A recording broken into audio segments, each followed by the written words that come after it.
We will break down who is the most worth it to pull based on your account condition, whether you are a new gamer, a mid gamer, or an end gamer. Odette is a 5-star Cryo sword character released in patch 7.0. Her role is off-field sub-DPS and premium buffer for Stellar Conduct and Stellar Swirl teams. When Odette is in your team, all Superconduct reactions are converted into Stellar Conduct. Also, all Cryo Swirl reactions are converted into Stellar Swirl. Note that Pyro, Hydro, and Electro Swirls still remain normal Swirl. Odette's core mechanic lies in her elemental skill, which summons a clone called the Solo Dance Double, or simply the Ballerina clone. This clone stays on the field for 20 seconds with 15 seconds cooldown. The clone continuously attacks nearby opponents with cryo damage. If your character is inside the Polestar field, the clone's attacks automatically convert into stellar damage. While the clone is active, Odette's elemental skill transforms into a special skill. Pressing it again causes Odette and her clone to perform a dance animation ending in a nuke stellar damage. Additionally, every time she summons her clone, Odette automatically gains 4 special buff stacks called Marvelous Splendor. Each stack grants 15% stellar damage bonus to Odette, meaning 4 stacks equal a 60% stellar damage bonus. Initially, this 60% bonus only applies to Odette. However, when you switch Odette off-field, these stacks transferred from Odette to your remaining team members at a rate of 1 stack per second. Within 4 seconds of swapping Odette out, your entire team except Odette receives a full 60% stellar damage bonus. This buff transfer mechanic makes her as a strong off-field support, similar to Columbina's role in Lunar teams.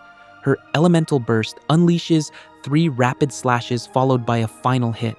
Unfortunately, her burst deals standard cryo damage and grants 50% stellar damage bonus exclusively to Odette herself. Because of its long animation and standard cryo damage output, you can completely skip her burst to avoid lengthening your rotation and causing DPS drop. Her passive talent increases the team's stellar damage by 0.7% for every 100 attack Odette possesses, capping at 14% at 2000 attack. Her another passive increases her own stellar damage by 1.5% for every 100 attack above 1000, capping at 30% at 3000 attack. Is 3000 attack mandatory for Odette? Not at all. That extra bonus only affects Odette's personal damage. You only need to hit at least 2000 attack to reach the 14% stellar damage buff for entire team. Reaching 3000 attack is extremely difficult and usually realistic only with her signature weapon or C2. In the current meta, Odette acts as the wheelchair support for Stellar Team. Pairing Odette and Yaimiko allows you to pair them with any on-field character. Same concept as Columbina and Ineffa wheelchair for Lunar Team. Here's the talents, artifact, and stats for Odette. New craftable sword is work well with Odette. Just ensure it reach refinement 5. Here's the weapon list. Aim C1 over her signature weapon. C1 is highly worth chasing because when you use Odette's special skill, where she spins with her shadow and lands that massive nuke damage, it will unleash an extra hit of stellar damage with high multiplier as additional damage. More importantly, it upgrades Odette's Marvelous Splendor passive. Originally, when Odette summons her Ballerina clone, she receives 4 stacks, with each stack providing a 15% stellar damage bonus.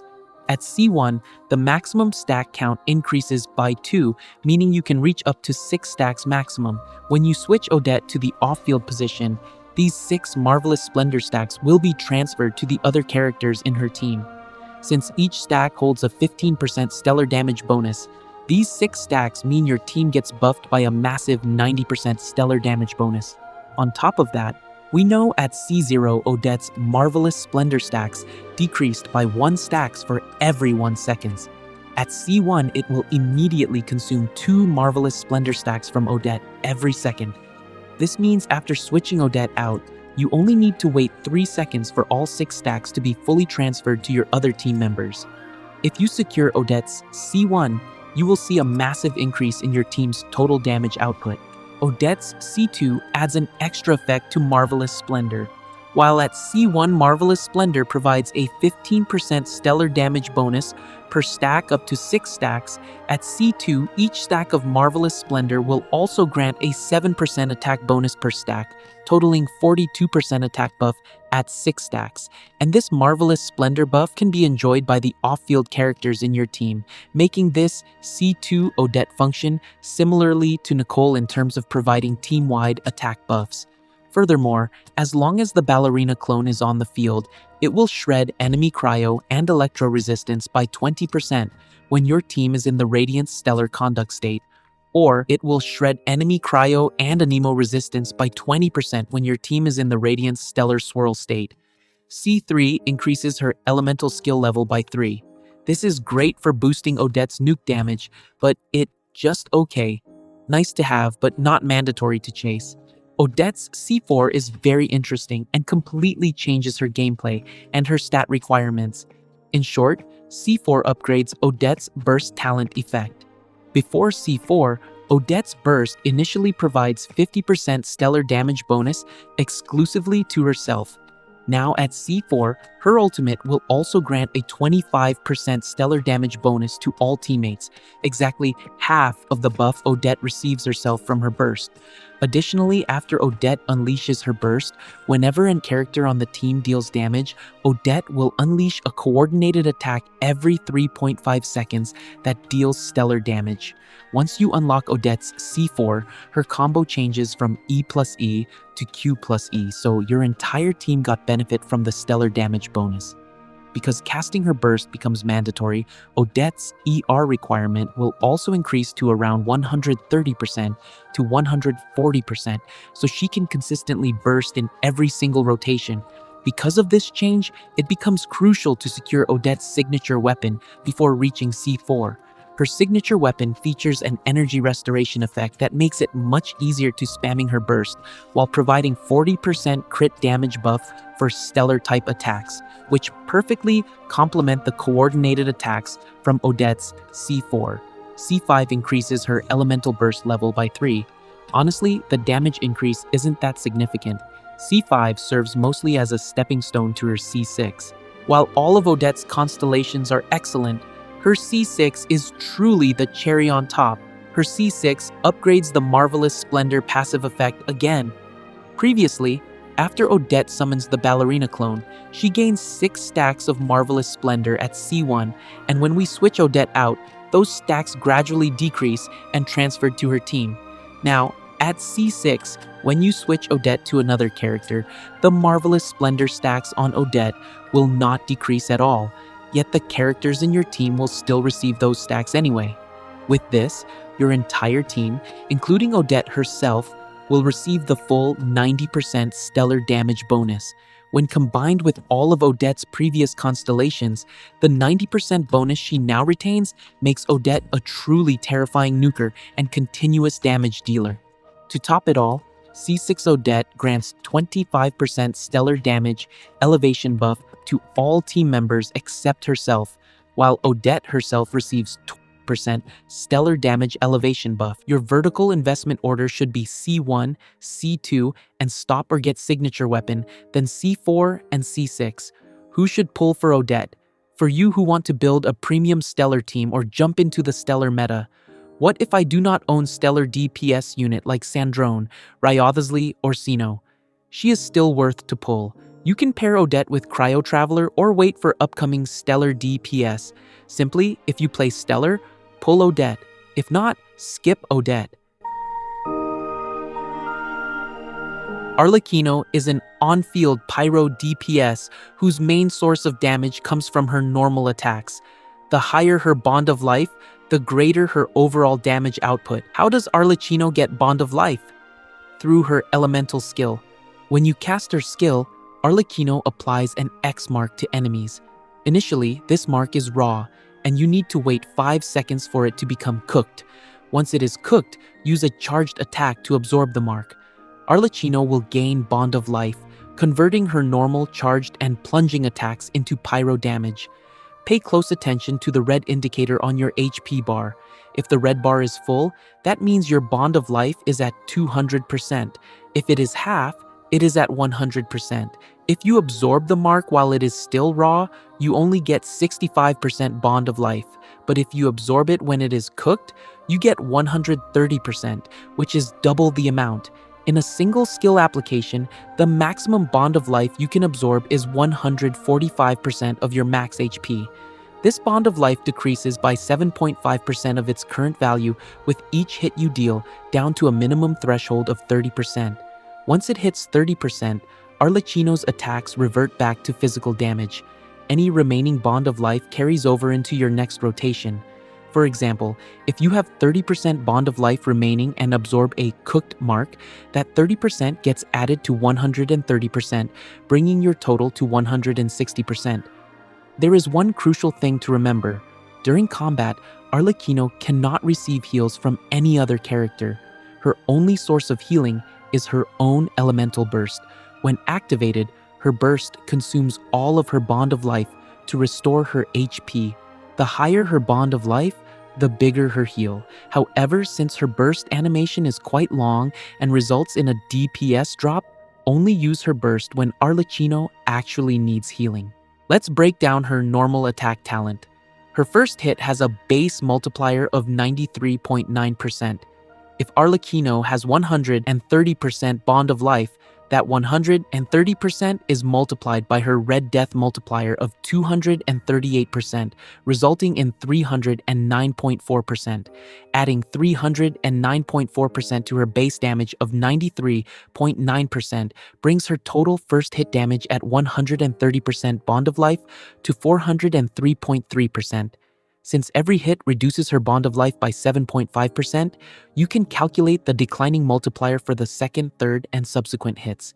This is why Arlecchino's first hits deal massive damage, but gradually got taper off as her bond of life drains. For Constellation, her C1 adds 100% to her Red Death multiplier, raising it from 238% to 338%, which boosts her damage output significantly. It also increases her interruption resistance during normal attacks so she does not get knocked around. Her C2 makes the X mark on enemies cook instantly without waiting 5 seconds. Absorbing it with charged attack triggers a nuke damage, dealing 900% of Arlecchino's attack. Her C3 increases her normal attack talent level by 3. Her C4 provides energy restoration. Her C5 increases her elemental burst talent level by 3, and her C6 drastically increases her burst damage with an extra 700% multiplier scaling off her bond of life, making her burst a must-use. On top of that, her normal attacks gain 10% crit rate and 70% crit damage bonus. If you're asking, signature weapon or C1, the answer depends on your current weapons. Put simply, if you already own a 5-star crit weapon like Staff of Homa or Primordial Jade-Winged Spear, or even a 4-star Battle Pass weapon, you can safely skip her signature weapon and go for her C1 instead. Arlecchino or Mavuika. If you are stopping at C0, Mavuika is the better pick. The main reason comes down to artifact domain efficiency. Mavuika uses the Obsidian Codex set, which shares domain with Cinder City Artifact, making it extremely resin efficient. Arlecchino, on the other hand, needs Fragment of Harmonic Whimsy, which shares a domain with Unfinished Reverie, a set that is practically only useful for Emily. Furthermore, Arlecchino's artifact set does not grant free crit rate like Obsidian Codex. As a result, Mavuika is far easier to build. Even with a modest 30 to 40% base crit rate, her performance is absolute top tier. For open world exploration, Mavuika won by far. Arlecchino also has a fatal flaw. She cannot be healed. This becomes challenging against enemies with HP drains mechanic, like Natlan Abyss monsters. If you run Arlecchino with Bennett against Hydro Tulpa, you risk getting vaporized due to Bennett's self-applied Pyro Aura. Without external healing, your Arlecchino have to play with perfect dodging, which ultimately hurts your team's rotation time. Mavuika is still fine since she can healed by Bennett. However, if you plan to invest up to C1, Arlecchino becomes the better choice over Mavuika. Arlecchino's C1 offers a huge damage spike, whereas Mavuika only sees a massive power jump at C2. If you only want C0 Arlecchino equipped with 3-star white tassel, better go for Mavuika. This does not mean Arlecchino is bad, she is an incredibly strong DPS, but other Pyro DPS options feel much more flexible in the current meta. The most important thing to understand about Flins is his team composition requirement. He must be played with one additional Electro character, at least one Hydro character, and one additional Nod Cry character. Why? Because you need Electro and Hydro to trigger Lunar Charged, and you need the double Nod Cry synergy, so Flins' Elemental Burst fires 2 hits instead of its base 1 hit. And why do you need a second Electro unit? Because Flins' main damage comes from his special burst after using his elemental skill. This creates high energy recharge requirements. Running him as a solo Electro unit will inflate his ER requirements. His weapon choices are very flexible. You can run any weapon with crit stats, high attack, or passives that boost lunar charge damage. 4-piece Night Sky is his best and must-use artifact set. For main stats, go with attack, attack, and crit. For substats, prioritize crit, then attack, then ER or EM. Signature weapon or C1, the answer is to prioritize C1. However, C1 only reaches its full potential if you already own Ineffa or Columbina. Complete his premium team comp first before making vertical investments into C1 or his signature. Having C1 Flins without Ineffa or Columbina is a wasted opportunity given how much value they bring. Why is Flins' C1 so valuable? At C0, you can only cast his special burst twice per skill duration. With C1, you can cast it 3 times. Since the majority of Flins' damage comes from his burst, adding the 3rd special burst provides a massive overall team DPS increase. After C1, you can consider to get his signature weapon or C2 and stop there, or straight push to C6. Compared to other lunar DPS units like Nefer and Zibai, Flins has the lowest raw damage numbers and is the only one depends on energy recharge. If his ER requirements are not met, his burst rotations stall out, causing massive DPS drop. But despite having lower peak damage, many recent bosses specifically require lunar charged or electro-based reactions. This makes Flins teams the most flexible and easiest lunar team to build. What does Ineffa actually do? When you press her elemental skill, Ineffa generates a shield and summons a small robot named Birgitta to the field. Birgitta continuously attacks surrounding enemies with electro damage. Ineffa can convert all team-triggered electro-charged reactions into lunar-charged. Compared to standard electro-charged, lunar-charged deals significantly higher damage, can trigger critical hits, and easily beat some of racist bosses. Her elemental burst is straightforward. When activated, Ineffa summons Birgitta without creating a shield, then grants an EM buff to the active character equal to 6% of Ineffa's total attack. If Ineffa has 2000 attack, your active character get 120 elemental mastery bonus. Keep in mind that lunar charge damage is not increased by electro damage bonus, Furina's buff, or the Cinder City set. You need EM, which acts as damage bonus for lunar mechanic. Does Ineffa need to burst every single rotation? The answer is no need. Just cast burst whenever it's ready. There are 2 main reasons why Ineffa is so valuable. First, she is a complete all-in-one package. For example, running Flins without Ineffa leaves you struggling to choose a proper sustain unit. Fischl C6 offers great damage, but provides no shield or healing.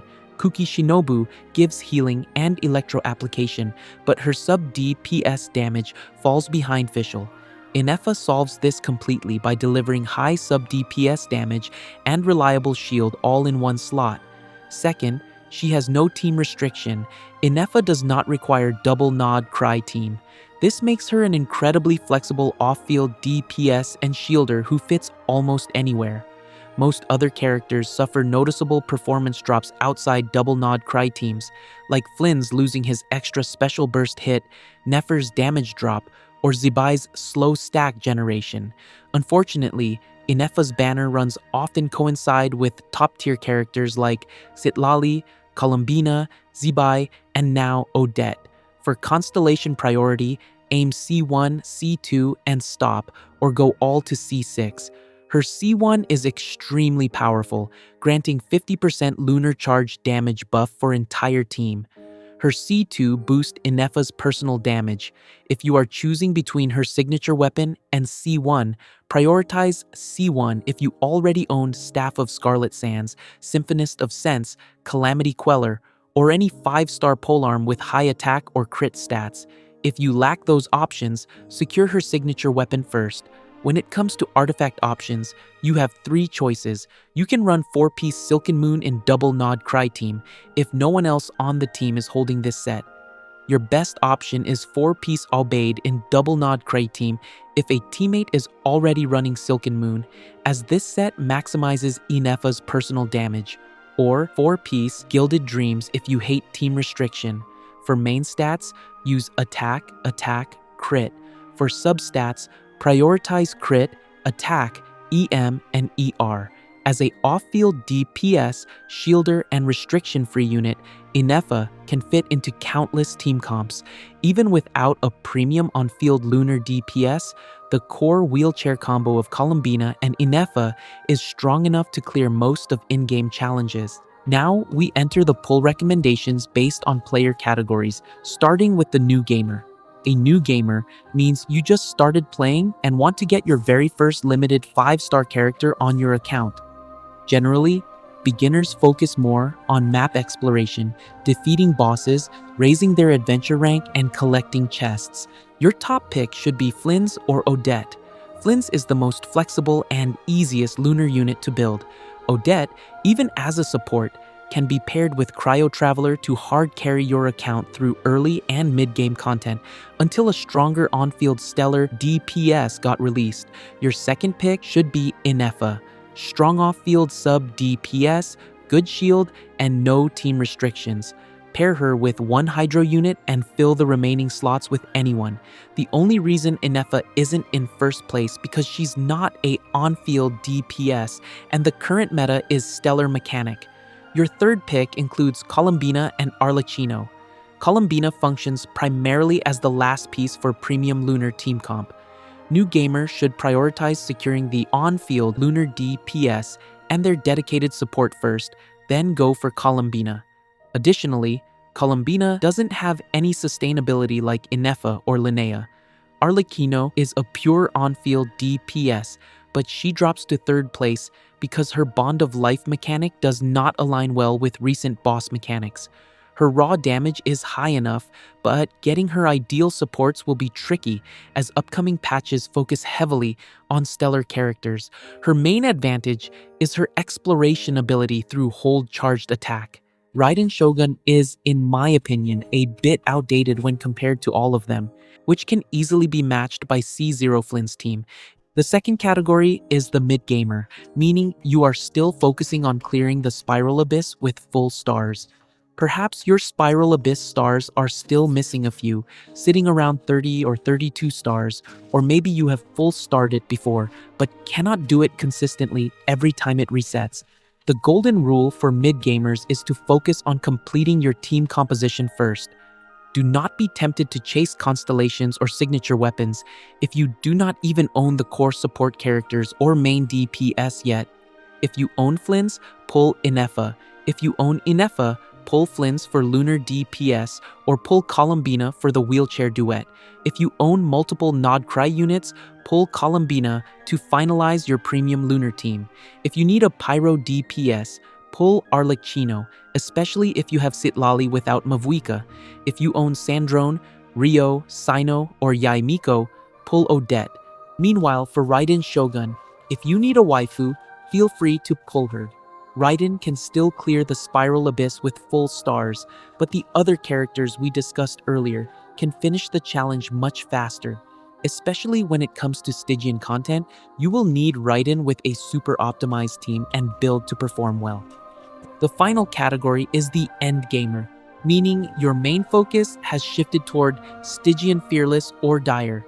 The Spiral Abyss is already considered an easy challenge for you, and you automatically full star it in every reset.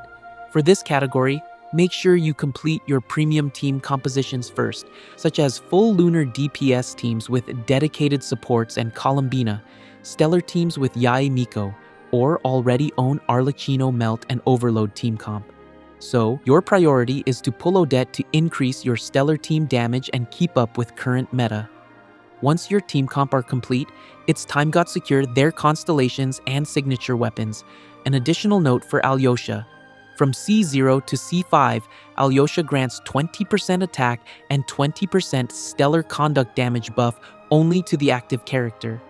At C6, he doubles this buff to 40% and adds 100 elemental mastery bonus for the active character.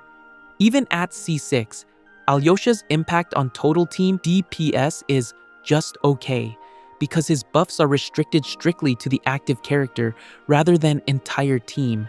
In summary, Alyosha serves purely as a budget backup if you desperately lack of supports for stellar conduct team, or need a healer since Alyosha's burst can heal the active character. No need to intentionally pull for him, just get Alyosha from your 5 stars pulling. That is all I can share with you. Hopefully this guide summary can help you all make the right pulling decisions for the upcoming patch. Thank you so much for watching, and happy grinding, travelers!